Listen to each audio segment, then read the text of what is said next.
Herkese merhaba, ben Melora. Mutfağıma hoş geldiniz. Bugün size sabah kahvaltısı masalarına farklı bir lezzet katan pofidik pankek tarifi vereceğim. Hazırsanız yapması oldukça basit ve pratik olan tarifimize başlayalım.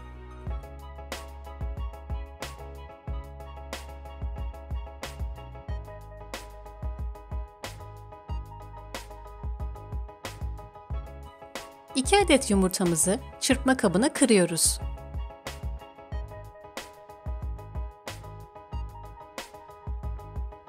Üzerine 3 yemek kaşığı toz şekeri ekliyoruz.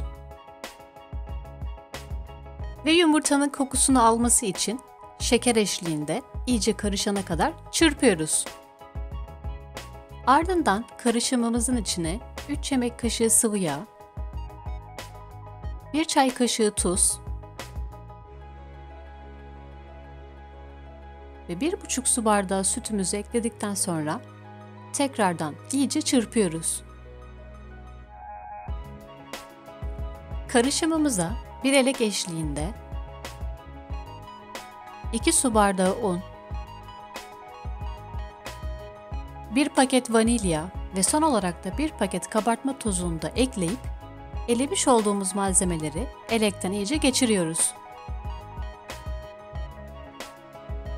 Ve topaklanma olmayacak şekilde yoğunlaşana kadar çırpıyoruz.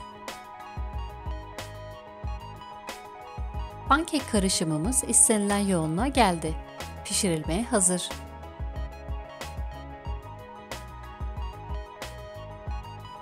Önceden orta ateşte ısıttığımız tavaya yağ eklemeden bir kepçe yardımı ile istenilen büyüklükte karışımımızdan ekliyoruz.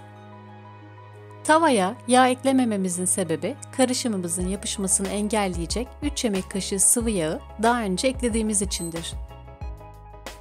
Pankeklerimiz üst tarafları göz göze olunca çevrilmeye hazır demektir. Çevrildikten 1 dakika pişirilme sonrası servise hazırdır.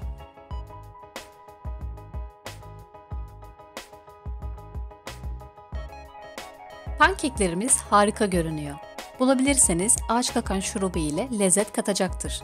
Ayrıca bal, Nutella ve reçel ile çeşitlendirebilirsiniz. Buna benzer sizlerin de bildiği ama benim gözden kaçırdığım püf noktaları var ise lütfen yorumlarda belirtiniz. Ve hala kanalıma abone olmadıysanız kanalıma abone olmayı unutmayın. Afiyet olsun.